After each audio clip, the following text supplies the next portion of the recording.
Mesdames et messieurs, bonjour et bienvenue pour ce magazine. Une production de l'équipe des reporters de la coordination des médias partenaires de l'Agence de facilitation du transport de transit du corridor central au sud Kivu à l'est de la République démocratique du Congo.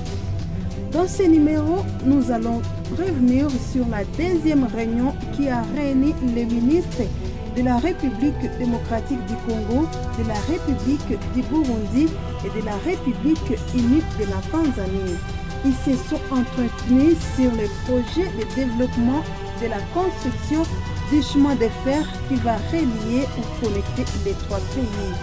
Ce chemin de fer partira d'Uvinza en Tanzanie en passant par Musongati au Burundi jusqu'à vers la République démocratique du Congo.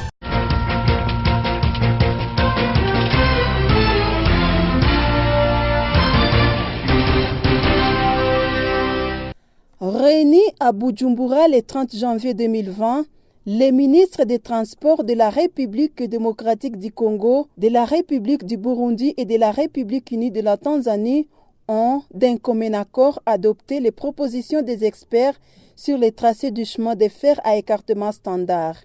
L'adoption de la feuille de route est proposée par la mise en œuvre du projet qui partira d'Uvinza en Tanzanie, Musongati Gitega au Burundi, Uvira Kindu en République démocratique du Congo. Du côté congolais, ils ont retenu les tracés de ce chemin de fer sur l'itinéraire Uvira, Kamanyola, Nyantende, Bukavu, Walungu, Kamituga, Pangi, Kindu dans la province du Maniema. Pour le ministre des Transports congolais Didier Mazenga Mukazu, la République démocratique du Congo est déterminée à s'investir dans les projets d'amélioration et de la modernisation des infrastructures, une priorité du chef de l'État, Félix Antoine Tshisekedi Tshilombo.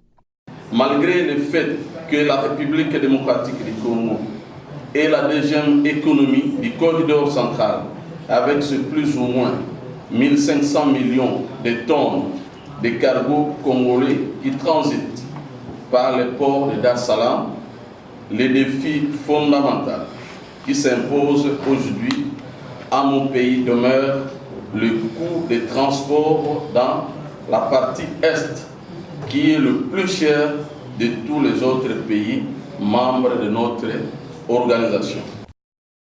Selon le ministre, une fois ces projets achevés, les économies de ces trois pays vont être boostées et les populations vont échanger leurs biens à l'import et à l'export à moindre coût. Dans le cadre du corridor de transport, il s'agit là de la réunion des ministres des Transports de la République de Tanzanie, de Burundi et de la RDC. Il a été prévu que nos experts puissent travailler dans le cadre des chemins de fer et que nous relions nos pays par ces voies, par cette voie dont le chemin de fer. Ici, nous avions commencé nos travaux hier. Vous aviez constaté avec nous, nous avions visité la RDC, notamment à Uvira, et nous avions visité le port de Kalundu. Ici présent, je salue la présence de notre gouverneur du Sud Kivu. Aussitôt informé de ma présence, il s'est dépêché de pouvoir participer aux assises.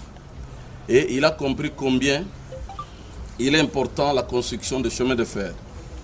Nous savions tous que la province du Sud Kivu est tellement enclavée, on ne sait pas circuler dans tous les villages à cause des routes.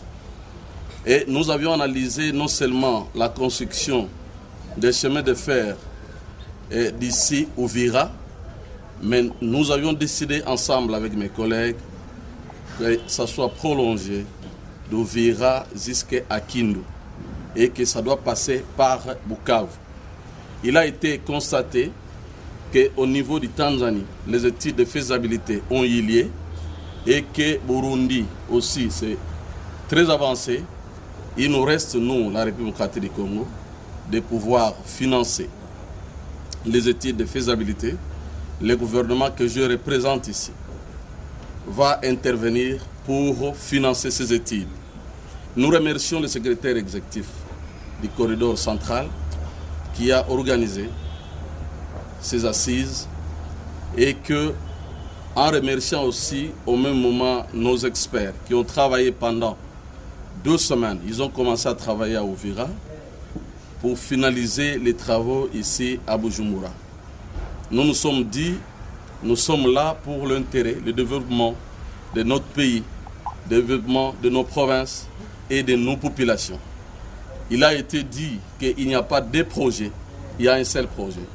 Ce projet-là, c'est la construction de chemins de fer de Tanzanie, Burundi, jusqu'en République démocratique du Congo. Et nous nous sommes donnés de pouvoir se retrouver au mois de mars à Lubumbashi, là où nous allons nous engager par un accord pour que les investisseurs viennent financer nos projets. Et nous nous sommes engagés, chacun de nous doit présenter les projets de l'accord et la note au Conseil des ministres pour que ça soit validé, nous permettre de nous retrouver et signer ces accords. Isaac Kamwelwe, ministre tanzanien en charge des transports et travaux publics, a indiqué que l'interconnexion de ces 3 pays va jouer sur le flux commercial et la circulation libre des personnes et de leurs biens.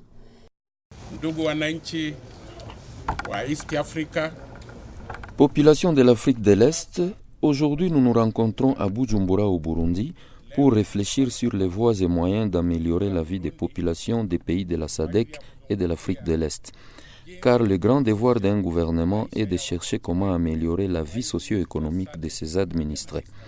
Ainsi, le gouvernement doit améliorer les voies et les moyens de transport pour faciliter à ses administrés les échanges commerciaux rapides avec les pays voisins. Ça, c'est notre deuxième rencontre entre les 3 pays, la Tanzanie, le Burundi et la République démocratique du Congo.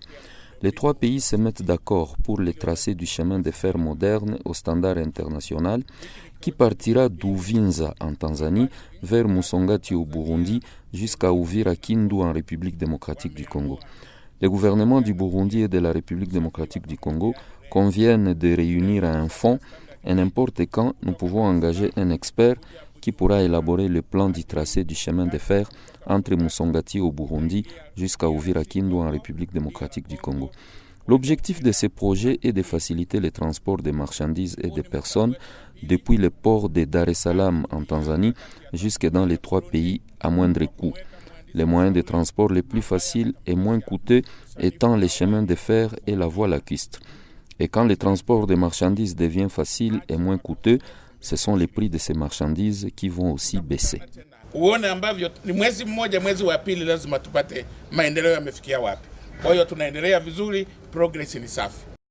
Jean Bosco Tunzweni Mana, ministre burundais des Transports, a fait savoir que son pays s'est donné l'obligation de matérialiser ses projets du chemin de fer. Selon lui, c'est le tout premier chemin de fer qui entre dans l'historique des voies ferroviaires au Burundi. C'est pour moi un honneur et un réel plaisir de m'adresser à cette auguste assemblée, à cette journée, à l'occasion de la réunion des ministres rassemblés autour de son grand projet tripartite du chemin de fer Uvinza Musongati Gitega RDC. En effet, ce projet de chemin de fer, une fois réalisé, facilitera en plus du transport des personnes, l'exploitation et l'exportation des minéraux de nos pays respectifs jusqu'au port de Dar es Salaam, ainsi que les marchandises, ce qui permettra de booster nos économies respectives.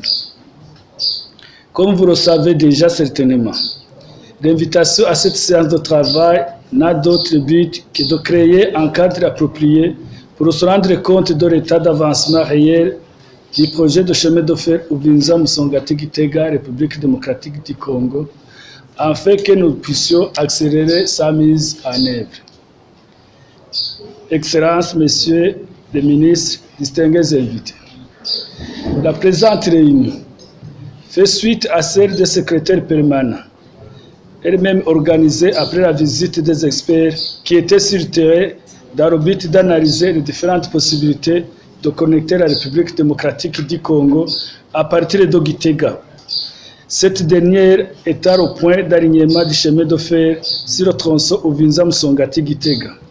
Moi-même, faisant partie de l'équipe tout au début de la visite, je suis fier de confirmer que ce travail s'est très bien déroulé. Ainsi, je profite de l'occasion pour adresser mes sincères remerciements aux experts qui étaient sur le terrain pour le travail abattu, très louable, et plus particulièrement au secrétaire permanent de notre ministère, au secrétaire exécutif du corridor central et ses collègues qui les avaient accompagnés. Je suis heureux d'exprimer ici ma satisfaction suite aux conclusions des études techniques préliminaires qui montrent bien que ce projet est faisable. Excellences, Messieurs les ministres, distingués invités. Depuis la dernière réunion des ministres tenue à Kigoma, en date du 30 novembre 2019, nos trois pays se sont engagés à accélérer le processus de mise en œuvre de ce projet de chemin de fer et pour y arriver, une feuille de route a été élaborée. C'est pour cette raison que nous sommes réunis aujourd'hui. Notre volonté manifeste d'adopter un rythme accéléré que nous avons décidé unanimement depuis ce jour caractérise notre ferme détermination de voir ce projet se réaliser dans les délais les meilleurs. Signalons que c'est un chemin de fer multimodal qui va faire que d'autres infrastructures soient réhabilitées, à savoir les routes et les services publics. Les trois ministres ont aussi insisté sur l'électrification des voies ferrées publiques car c'est un atout important. Les trois ministres des Transports ont convenu d'organiser une réunion tripartite à Lubumbashi en République démocratique du Congo afin de recevoir les rapports finaux du consultat et examiner la feuille des routes. La réunion de Lubumbashi va permettre aux trois ministres de signer un accord tripartite pour la mise en œuvre du projet de tracé de ce chemin de fer à écartement standard d'ici mai 2020.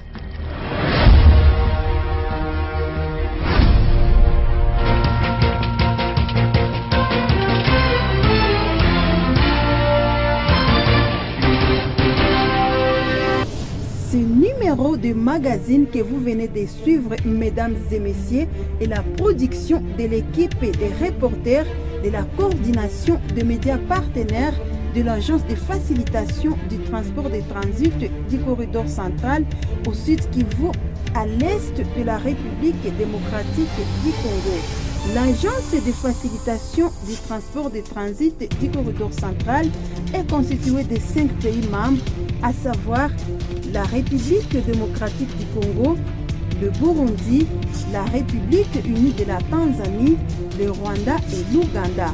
L'agence facilite les transports à l'exportation et à l'importation des marchandises qui transitent par les ports de Dar es Salaam jusqu'au pays de destination. Merci de nous avoir suivis et au prochain numéro.